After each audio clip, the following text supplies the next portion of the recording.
100 ஆண்டுகளுக்கு பிறகு திருப்பரங்குன்றத்துல அந்த தீபத்தூண்ல மகாதீபம் ஏற்றப்பட போகுது அப்படின்னு இன்னைக்கு ஒட்டுமொத்த தமிழக இந்துக்களும் உலகமெங்கும் இருக்கக்கூடிய இந்துக்களும் நம்ம ஆவலோட எதிர்பார்த்துக்கிட்டு இருக்கோம். ஆனா நீதிமன்ற உத்தரவை மீறி இந்த திராவிட மாடல் அரசு இன்னைக்கு அந்த மகா தீபத்தூண்ல தீபத்தை ஏற்ற முடியாது அப்படின்னு சொல்லி உச்சி பிள்ளையாருக்கு மேல இருக்கிற அந்த தீபத்தை தான் ஏத்திருக்காங்க. இதை திரும்ப ராம ரவிக்குமார் அவர்கள் அந்த மனுதாரர் திரும்ப கோர்ட்டை நாடி இருக்காரு. ஏன் தீபத்தூண்ல எங்களை தீபம் ஏத்த விடல அப்படின்னு சொல்லி இப்ப திரும்ப நீதிபதி அவர்கள் சுவாமிநாதன் அவர்கள் என்ன சொல்லிருக்காங்கன்னா, சோ தமிழக காவல்துறையால இதுக்கு பாதுகாப்பு கொடுக்க முடியலங்கிறனா நீங்க சிஐஎஸ்எஃப் வரட்டும், துணை ராணுவத்தோட துணையோட போய் ஒரு 10 பேர் போய் அந்த தீபத்தூண்ல தீபத்தை ஏத்துங்க அப்படின்னு சொல்லியிருக்காங்க.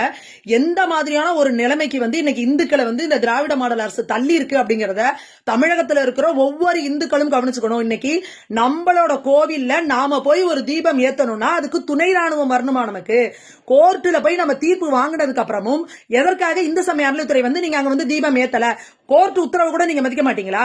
அப்ப என்ன மாதிரி ஒரு சர்வாதிகார ஆட்சி நீங்க நடத்திருக்கீங்க? ஏங்க இங்க இந்த எத்தனையோ இந்த பாபர் ஆட்சி காலத்துல, அக்பர் ஆட்சி காலத்துல கூட இந்த அளவுக்கான ஒரு கொடுமை இருக்குமான்ற தெரியல.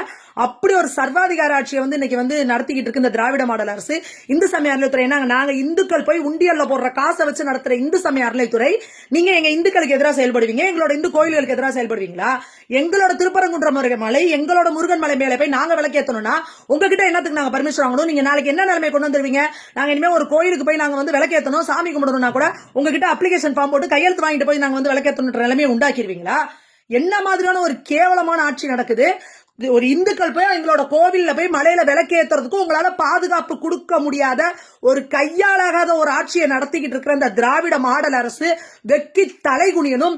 பதவியை ராஜினாமா பண்ணிட்டு முதல்வர் அவர்கள் வீட்டுக்கு போயிருங்க. இந்துக்கள் போய் ஒரு கோவில்ல விளக்கேத்துறதுக்கு உங்களால அனுமதி கொடுக்க முடியல, இதனால சட்டம் ஒழுங்கு சீர்கட்டுரும், பாதுகாப்பு இருக்காதுன்னு நீங்க சொல்றீங்கன்னா காவல்துறையை கையில வச்சிருக்க முதல்வர் அவர்கள் பதவி விலகிட்டு வீட்டுக்கு போயிருங்க. இதை விட அசிங்க அவமான வெக்கம் உங்களுக்கு ஒண்ணு கிடையாது. இந்துக்கள் ஒருத்தரோட ஓட்டு கூட உங்களுக்கு 2026 உழுவாது, எழுதி வச்சுக்கோங்க. இந்துக்களை நீங்க இப்படி எல்லாம் வஞ்சிப்பீங்க, ஆனா ஓட்டு போடுறதுக்கு மட்டும் உங்களுக்கு இந்துக்கள் வேணுமா?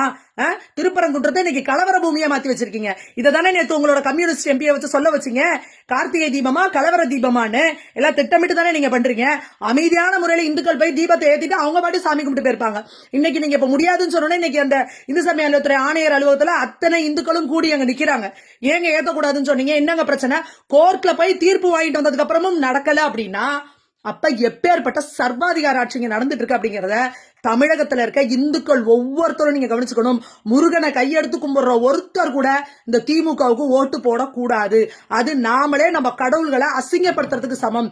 நெத்தியில விபூதி வைக்கிற, ருத்ராட்சம் போட்டிருக்க, திருமணம் அணிஞ்சிருக்கிற இந்துக்கள் ஒவ்வொருத்தரும் யாரும் இவங்களுக்கு ஓட்டு போடக்கூடாது. அதுதான் இவங்களுக்கு கொடுக்கிற தண்டனையா இருக்கும். இந்துக்கள்னா இவங்களுக்கு இழிச்சவாயர்கள், இந்துக்கள்னா இலக்காரமா இருக்கா அவங்களுக்கு.